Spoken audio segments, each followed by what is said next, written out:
The inheritance. The lawyer's office smelled like old paper and expensive wood polish, the kind of smell that makes you think of money that's been sitting in the same families for generations. I sat in a leather chair that probably cost more than my monthly rent, across from a man whose nameplate identified him as Richard Pemberton, Esquire. He had the kind of face you forget the moment you look away. Generic features, forgettable in every way except for his eyes, which were sharp and calculating behind wire-rimmed glasses. "Miss Chen," he said, folding his hands on the mahogany desk between us. "I appreciate you coming all the way from Seattle on such short notice." "Your email said it was urgent," I replied. "Something about an inheritance from a relative I didn't know I had." Pemberton nodded slowly. "Your great uncle, Elias Chen. He passed away 3 weeks ago at the age of 97. According to his will, you are his sole living heir." I sat back, processing this information. "I don't understand.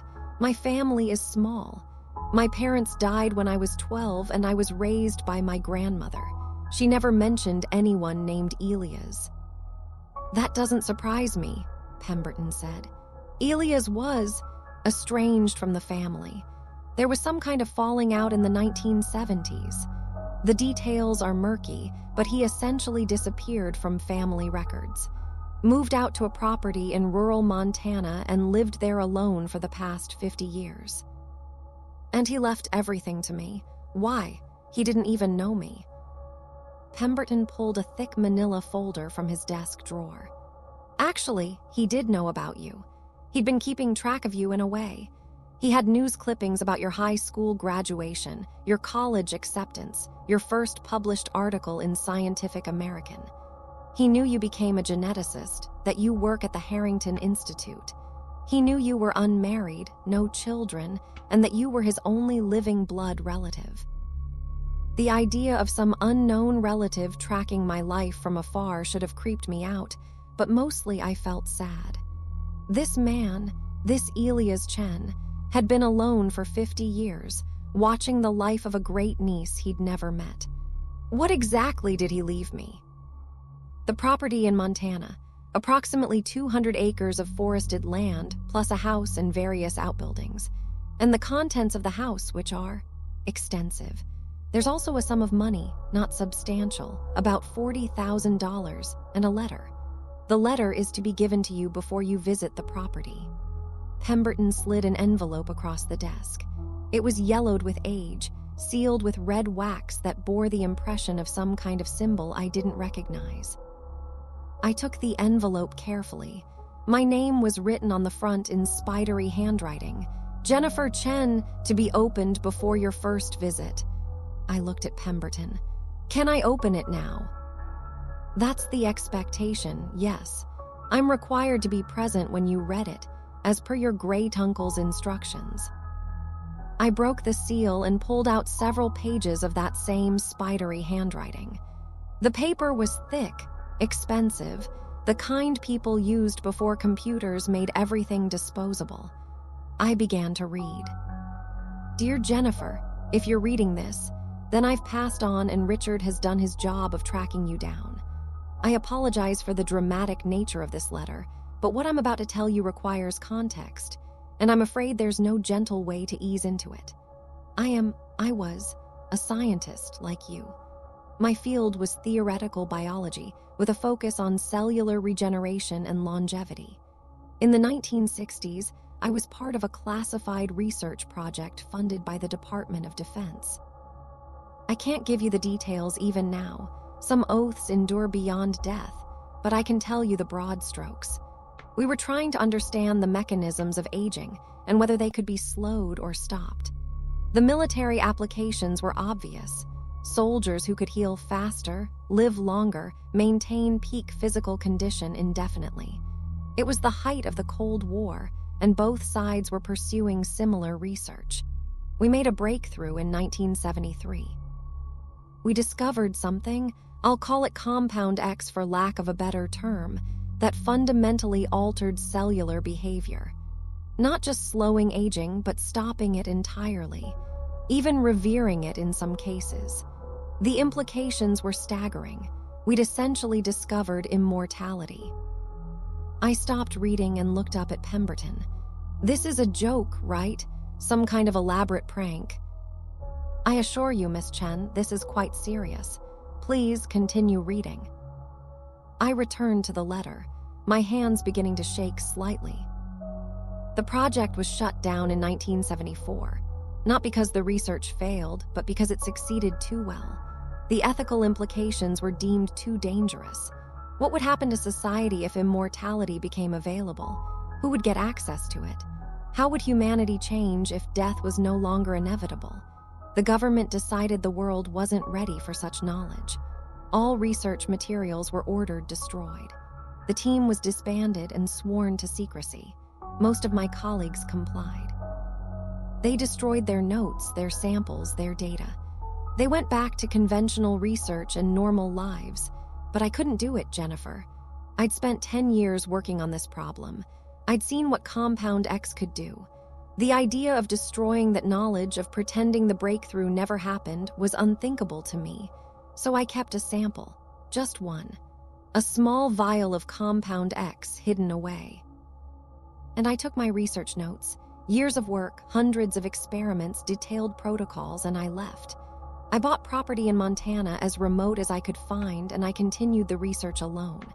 Not to create more of the compound, I understood why that would be dangerous, but to understand it, to document it, to preserve the knowledge in case humanity ever reached a point where it could handle such a discovery responsibly. I've been working on this for 50 years, alone, isolated. I never married, never had children, never maintained connections with the family because I couldn't risk anyone discovering what I was doing. And now I'm dying, not from the compound, but from simple bad luck. A cancer that even Compound X can't cure because it attacks too fast, spreads too aggressively. I have perhaps a few weeks left, which brings me to you, Jennifer. You're a geneticist.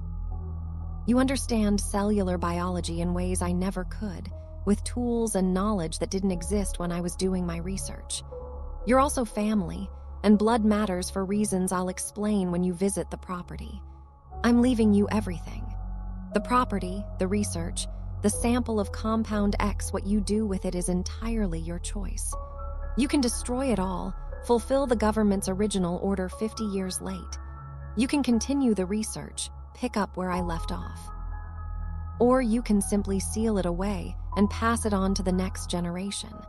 But before you decide, you need to see what I've been working on. You need to understand what Compound X really does. Come to the property, read my research, look at what I've preserved. Then make your choice. The address is enclosed. When you arrive, the key to the house is under the third stone to the left of the front steps. My office is in the basement. Everything you need to know is there. I hope you can forgive me for burdening you with this knowledge, but I had to make sure it survived. Science this profound doesn't belong to one generation or one government. It belongs to humanity.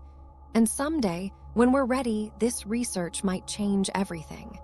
Your great uncle, Elias Chen. I finished reading and sat in silence for a long moment. Finally, I looked up at Pemberton. You read this letter. I did, yes, when your great-uncle gave it to me for safekeeping. And you believe it, that he discovered immortality. Pemberton's expression was carefully neutral. I believe that your great-uncle believed it, whether his research was valid or the delusions of an isolated man spending 50 years alone with his obsession. I couldn't say. That's for you to determine. I looked at the letter again, at the address written at the bottom in that spidery hand. A rural route number, a town I'd never heard of, somewhere in the mountains of Montana. When did you say he died? 3 weeks ago. And you've been to the property? Briefly, yes, to verify its existence and confirm the basic contents of the estate. The house is there, furnished but showing its age. There's a basement that I was unable to access. Your great-uncle had it secured with a combination lock, and the combination wasn't in any of the materials he left with me. Presumably, It's something you'll be able to figure out once you're there." I folded the letter carefully and put it back in its envelope. "I need to think about this." "Of course, take your time. The property isn't going anywhere. However," Pemberton pulled out another document, "there is one condition of the inheritance. You must visit the property within 30 days of this meeting. If you don't, the entire estate reverts to the government. Your great-uncle was very specific about that clause." "Why? What difference does 30 days make?" "He didn't say, but those were his explicit instructions." I left the lawyer's office in a daze, the envelope tucked in my purse like a bomb waiting to explode. I walked for blocks without any destination, my mind racing. Immortality. It was impossible. It had to be impossible. Aging was a complex process involving cellular damage, telomere shortening, genetic degradation. You couldn't just stop it with a single compound. It violated everything I knew about biology. But what if it didn't? What if there was something we'd missed? Some pathway or mechanism that could be manipulated? What if my great-uncle really had discovered something profound, and I was about to inherit the most important scientific breakthrough in human history? Or what if this was all an elaborate delusion, and I was about to waste my time traveling to Montana to look through the obsessive notes of a man who'd spent 50 years alone, convincing himself he'd achieved the impossible? I pulled out my phone and called my boss at the Harrington Institute. "Dr. Morrison, it's Jennifer. I need to take some personal time. A family matter. Maybe a week, possibly 2. He wasn't happy about it. We were in the middle of a critical phase of our current research, but he agreed. I'd never taken time off before, never called in sick, never asked for favors. I'd earned the right to a couple of weeks. 3 days later, I was driving a rental car up a winding mountain road in Montana, following GPS coordinates that led me deeper and deeper into wilderness. The road, if you could call it that, was barely maintained, more of a dirt track than an actual road. My rental car's suspension protested with every pothole and rock. I passed exactly 3 other houses in 20 miles, each more isolated and rundown than the last. Finally, I saw it, a weathered mailbox with Chen written in faded letters. The driveway was even worse than the main road, overgrown with weeds and littered with fallen branches. It curved through dense forest for what felt like a mile before finally opening onto a clearing. The house was larger than I'd expected. 2 stories, built in a craftsman's style that suggested it had been quite nice once, though decades of neglect had taken their toll. The paint was peeling, several shutters hung at odd angles, and the front porch sagged slightly in the middle. But the structure seemed sound, and smoke curled from the chimney. Wait, smoke. I parked and got out slowly, my heart pounding. Smoke meant someone was inside, but Pemberton had said my great-uncle died 3 weeks ago, and the property had been empty since then. Unless someone was squatting in the house, or unless. The front door opened, and a man stepped out onto the porch. He looked to be in his 50s, with silver hair and a neatly trimmed beard. He wore jeans and a flannel shirt, and he was smiling at me like he'd been expecting me. "Jennifer," he said, and his voice was warm, welcoming. "I'm so glad you came. I was worried you might not." "Who are you?" I asked, my hand on my car door, ready to jump back in and drive away if necessary. "I'm Elias," he said, "your great-uncle." I stared at him. "That's not funny. Elias Chen died 3 weeks ago." "The death certificate says I died 3 weeks ago," he corrected gently. "But as you can see, I'm very much alive.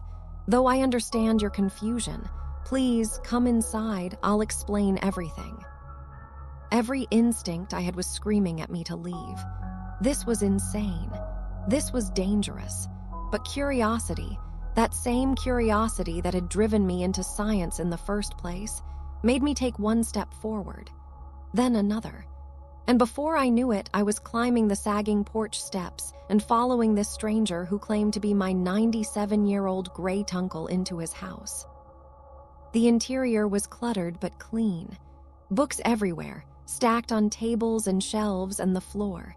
Scientific journals, medical textbooks, philosophy treatises. The furniture was old but well-maintained.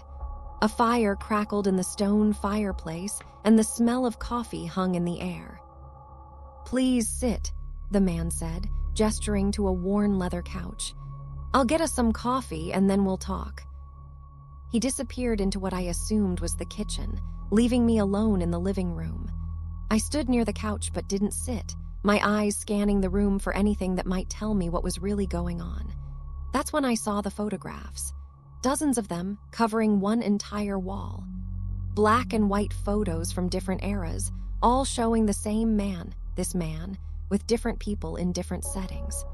One showed him in a military uniform from the 1960s. Another showed him in a laboratory, wearing a white coat and safety goggles. Others showed him at various ages, in various places, but always alone, always isolated. "Those are my reminders," the man said, returning with 2 mugs of coffee. "Of who I was, of the life I left behind. It's easy to forget after enough time passes. The photos help keep me grounded." He handed me a mug and sat in an armchair across from the couch. I remained standing. "You're saying you're really Elias Chen, that you're 97 years old." "I am, and I know what you're thinking. I don't look it. That's because of Compound X. I've been taking small doses for the past 50 years. Not enough to reverse the aging I'd already undergone when I first synthesized it, but enough to stop any further aging. My body is locked at approximately age 55, which is how old I was when I finalized the formula." "That's impossible," I said, but my voice lacked conviction. Because I was looking at him, really looking, and there was something off about his appearance. His skin was too smooth for someone in his 50s.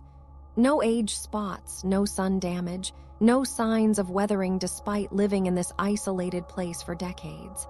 And his eyes, they had a depth to them, a weight that came from seeing too much, living too long. "It should be impossible," Elias agreed. "And yet here I am. Here's what I didn't include in the letter because I needed you to see it in person. I needed you to meet me and make your own assessment. The compound works, Jennifer. It works perfectly. I haven't aged a day in 50 years. I don't get sick. Small injuries heal within hours. Larger ones take days instead of weeks. I'm functionally immortal, at least in terms of aging. I could still be killed by an accident or violence, but time itself has no power over me anymore." I sank onto the couch, my legs suddenly weak. "Why fake your death? Why bring me out here with this elaborate setup?" "Because I'm tired," Elias said simply. 50 years alone, Jennifer. 50 years with no one to talk to, no one to share this knowledge with, no one who understands what I've accomplished. I've watched the world change through television and the internet, but I haven't been part of it. I've been a ghost existing outside of time, outside of society. And I realized something. Immortality without connection, without purpose, without love, isn't worth having. It's just endless, meaningless existence." He leaned forward, his eyes intense. "I brought you here because I need your help. The research is real. The compound works. But I've taken it as far as I can alone.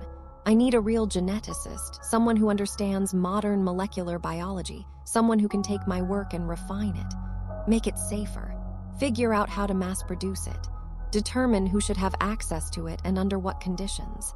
I need you to be the bridge between my research and the world that's finally ready for it." "The world isn't ready for immortality," I said. "Society would collapse. Think about the implications: overpopulation, resource depletion, the concentration of power in the hands of people who never die. It would be catastrophic." "I know," Elias said quietly. "I've had 50 years to think about those implications, but I've also thought about the people who die from diseases we could cure, given enough time. Children who don't get to grow up. Parents who don't get to see their children's children. the accumulated wisdom and experience that's lost every time someone dies. What if we could preserve that? What if we could give people enough time to actually solve the problems facing humanity? Climate change, poverty, war, these are problems that require long-term thinking, but we're all racing against the clock of our mortality. What if we weren't? I set down my coffee mug, my hands shaking too badly to hold it steady. Why me? Why not approach the government or a major research institution, or... Because they'd take it, Elias interrupted. They'd classify it, weaponize it, control who gets access based on politics and power. I don't trust institutions, but I trust blood. I trust family. You're the only one I have left, Jennifer.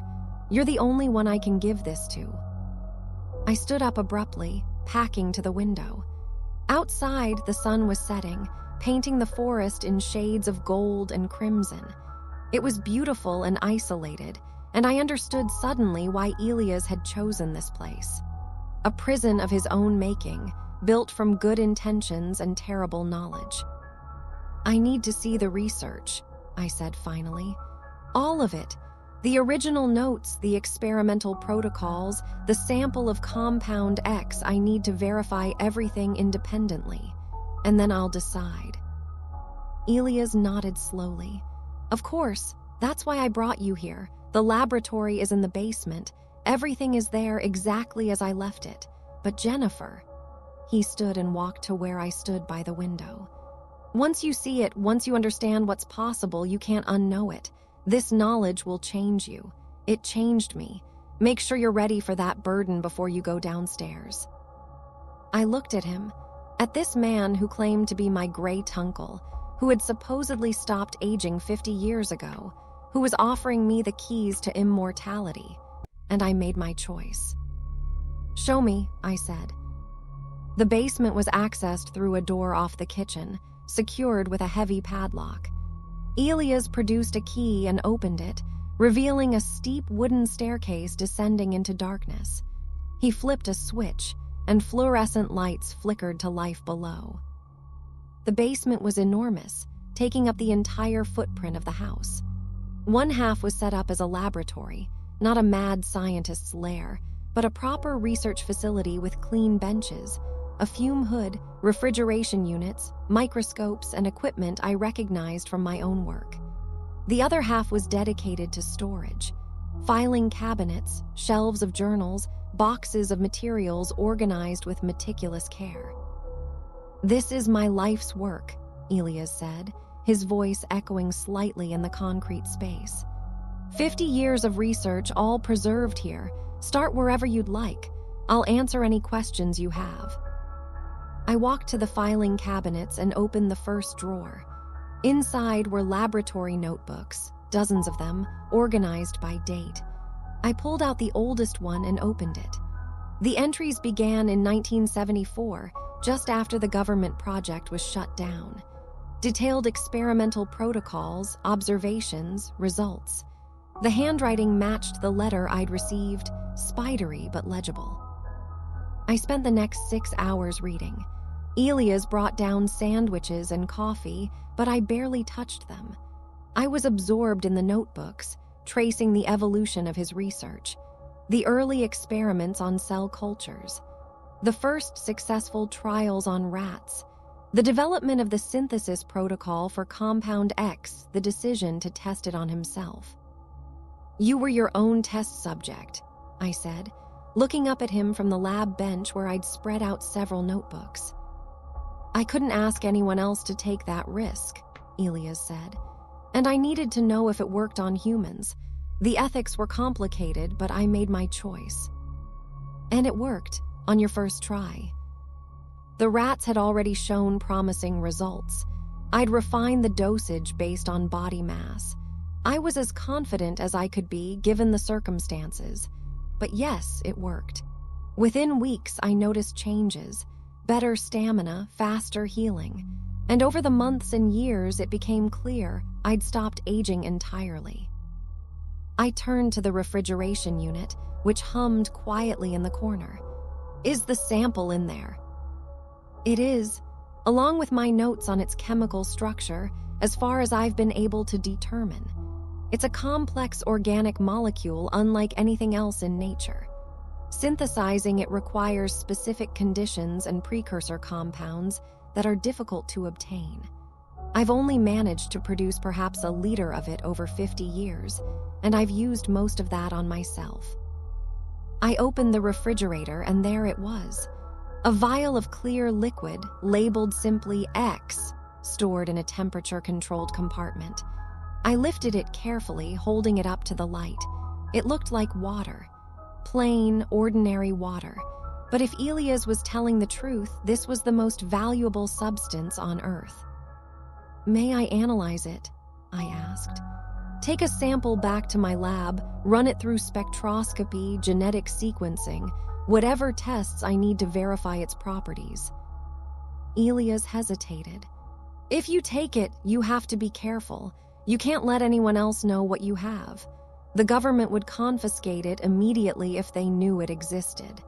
And if the private sector found out, corporations would try to patent it, control it, profit from it. This has to be handled delicately." "I'll be careful," I promised. "But I need to verify this independently. You understand that?" "I do," he said finally.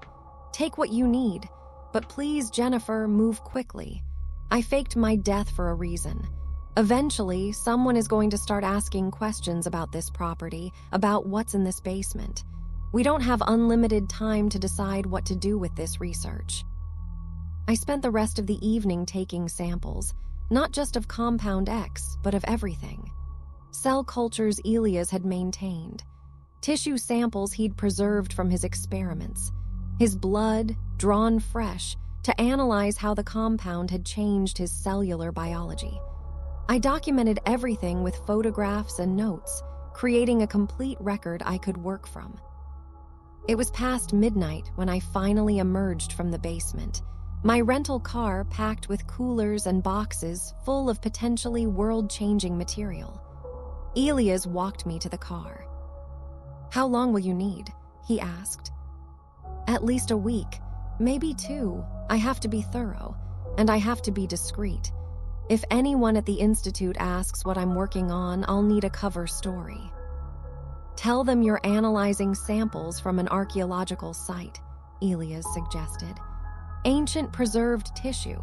That should give you cover to run most of the tests you need without raising suspicions."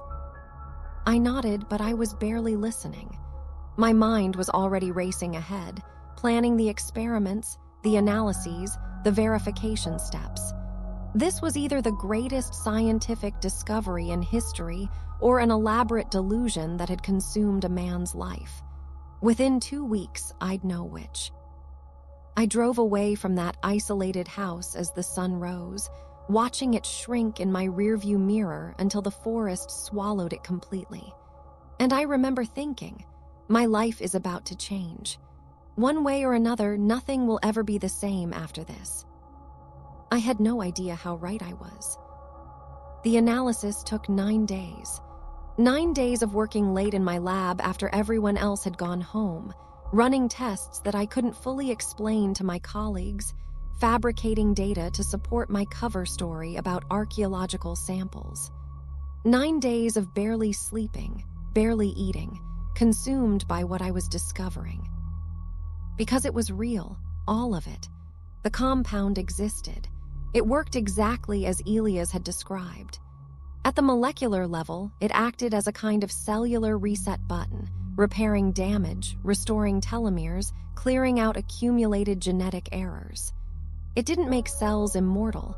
They could still be destroyed by trauma or disease, but it prevented the accumulated damage that we call aging. A cell treated with Compound X was functionally identical to a young, healthy cell, regardless of how many times it had divided. It was impossible.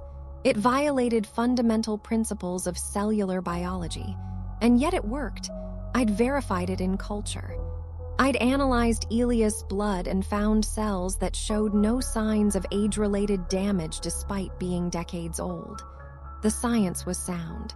The results were reproducible. This was real. On the 10th day, I drove back to Montana. I needed to talk to Elias to figure out what came next. Because now I knew this wasn't a choice between destroying a delusion or preserving important research. This was a choice about the future of humanity, about who would have access to immortality and when and under what conditions. This was too big for one person to decide. But when I arrived at the property, something was wrong. The front door was open, swinging slightly in the wind. I parked and approached cautiously, calling out Elias' name. No answer. I stepped inside. The house had been ransacked. Furniture overturned, books scattered, drawers pulled out and emptied. Someone had been here searching for something. I ran to the basement door. It was open, the padlock broken, hanging uselessly from the hasp. I descended the stairs with a sense of growing dread. The laboratory had been destroyed. Equipment smashed, notebooks torn apart, filing cabinets emptied. And the refrigeration unit, the door hung open, the interior empty. The sample of Compound X was gone. I stood in the ruins of Elias' life's work, my mind reeling. Who had done this? Government agents who'd somehow learned about the research, corporate spies, or... A sound behind me made me spin around. A man stood at the bottom of the stairs. Not Elias. Someone younger, wearing a dark suit and an expression of professional detachment. "Dr. Chen," he said calmly. "My name is Agent Matthews. I'm with the Defense Intelligence Agency. I need you to come with me." "Where's Elias?" I demanded. "What did you do to him?" "Elias Chen is dead," Matthews said. "He died 3 weeks ago, exactly as the death certificate states. Whatever you think you've been dealing with, I assure you, it wasn't him." "That's impossible. I met him, I spoke with him. He was here in this house." "You met someone," Matthews interrupted. "Someone who claimed to be Elias Chen. But Dr. Chen's body was cremated 3 weeks ago. We have the ashes. We have dental records confirming the identity. So whoever you met, whatever they told you, it wasn't your great uncle." I felt the floor tilt beneath me. "But the research, the compound, I verified it myself." "It's real." Matthews's expression didn't change. "The research is classified, Dr. Chen. It has been since 1974. The fact that you have samples, that you've conducted analysis, represents a serious breach of national security. You need to come with me. Now, everything you've collected will be confiscated. Everything you've learned will be classified. And you will sign documents promising never to discuss any of this with anyone under penalty of federal imprisonment." "You can't do this," I said, but even as the words left my mouth, I knew they were meaningless. Of course they could do this. They'd been doing it for 50 years, keeping Elias' research secret, making sure nobody learned what he discovered. And now that I'd stumbled into their secret, they were going to make sure I stayed silent. Unless... I thought about the samples I'd taken, the data I'd collected, the 9 days of careful analysis and documentation. It was all in my lab back in Seattle, stored on encrypted drives and hidden in labeled containers that looked like they held something completely different. They didn't know about that yet. They thought the only evidence was here, in this house, in this destroyed laboratory. "I understand," I said carefully. "I'll cooperate completely, but I need to know where's the man I met, the one who claimed to be Elias." "We're looking for him," Matthews said. "When we find him, we'll have some questions about how he accessed classified information and why he chose to contact you. But that's not your concern. Your concern is signing the documents I have upstairs and then forgetting everything you've learned about Compound X." He gestured toward the stairs. I climbed them slowly, my mind racing, and that's when I understood. This was a test. The man I'd met, whoever he was, had been testing me, giving me access to the research, to the compound, to the knowledge, waiting to see what I'd do with it. And I'd done exactly what he'd hoped. I'd verified it independently, created my own samples.